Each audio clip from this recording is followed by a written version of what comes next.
Hey everyone, three real Americans here, Lee, Tom, Ty. So guys, an article came out here in the last several weeks, which I thought was very interesting. And that article is U.S. murders concentrated in 5% of counties. So if you look at this article and you look at the associated map in the article, of course, link is down below. Basically what it's saying is that the majority of the murders in the U.S. are concentrated within pretty much five counties. 5%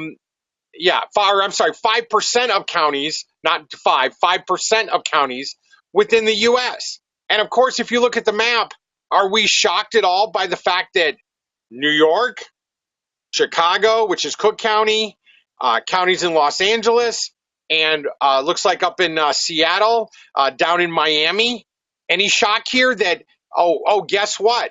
They have the strictest gun control laws where people cannot defend themselves or protect themselves. So you take those 5% of those counties out, and we actually have a very low murder rate here in the U.S. Tom? No, I'm reading this article. I'm looking at that map, and by no means is this any kind of shock whatsoever. It's like, where do you see it? Do you see it in liberal places? I'm sure if we overlapped a map of sanctuary cities, big shocker, I'm sure. You see it on the border side. You see it in California. You see it in areas like that. Really, what I would say is you actually see it in areas known for as immigration points. Even the south point of Florida, which is probably Miami, you get Haitians and Cubans and stuff like that probably coming into that area. New York, obviously not a big surprise. Chicago, not a big surprise. Over on the Pacific, obviously throughout the Pacific, port of entries from like Asian immigrants and stuff like that. Again, not a big surprise about where the murdering is occurring. It's in these areas. This just solidifies everything that we say about these areas and how sanctuary cities don't actually help the American people, et cetera, et cetera. So again, not a big surprise on this article. And I want to bring up, let's talk about Chicago. We know Chicago's on this map. Chicago is in highlighted red. It's one of the Cook County. Cook County encompasses more than Chicago, but the city of Chicago especially. I've said it in a previous video. Arm the residents of Chicago. You want to see that murder rate drop to literally nothing? What Donald Trump needs to do is roll in 2 semis of Glock 19s with ammo and magazines, and of course, background check every adult over the age of 21 or older who wants to own a firearm. They have to take training. They have to be educated. Don't just hand them out. Do the background check. Provide them with 16 hours of education and training, make sure they know how to shoot, make sure they understand the safety rules.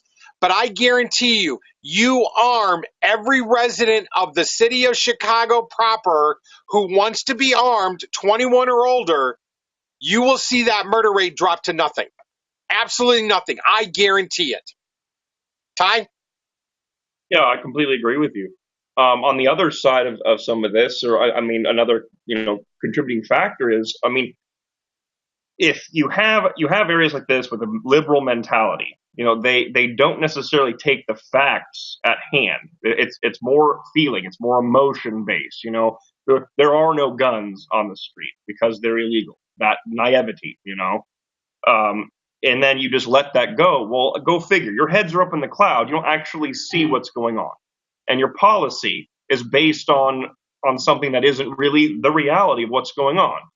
And then there's just this, what do you call that? There's just a separation. Reality is one place of what's going on, and they think it's somewhere else. And then the crime rate is going up. And if you can't realize why, the fact that you've disarmed the public, you've disarmed the people, and crime rate is going up. Well, that doesn't fit my rhetoric, right? Guns are illegal. That playing dumb to it has made these places more and more dangerous. And I like your solution. Everybody thinks that more police, more law enforcement on the street is going to stop the crime. No, it's not, because the police cannot be the police, law enforcement, whoever it is, local Leos, the police officers, county sheriff's deputies, federal agents. Number one, there's not enough to cover the geographic area for the number of people. Number two, they cannot be all places at all time. They cannot follow around every single person to keep them safe. The only way to drop the murder rate in any of these 5% of counties across the U.S. is to arm the citizenry. Arm the citizenry. Gun control is never about guns. It's always about control. And they want control of the population. They want the chaos so they can bring in more tax dollars to waste frivolously and to subjugate the people. The only way the people have liberty and freedom is to be armed. Because as Tom said, the Second Amendment protects all the others. And we see that now. They're taking away, the liberals are calling to restrict free speech because they don't like, they're tolerant of their own view.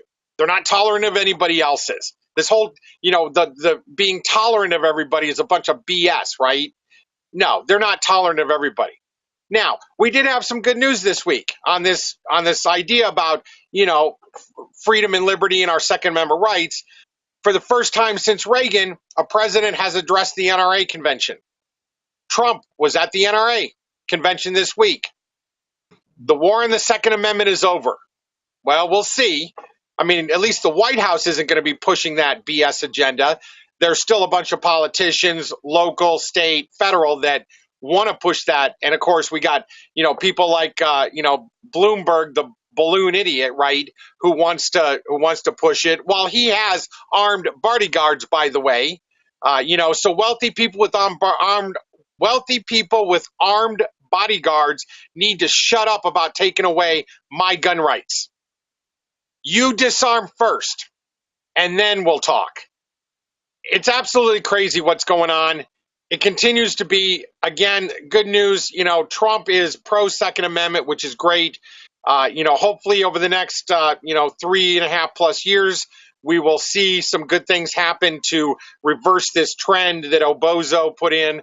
I really can't say I can't say he was actively doing things to subvert the Second Amendment, but I can't say he was proactively doing anything to help either.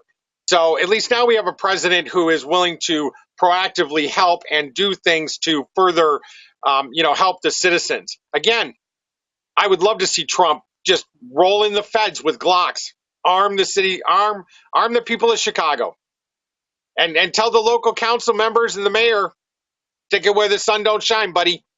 Who are you going to prosecute? Come arrest me at the White House. I mean, these people need to be armed. That's what real Americans think.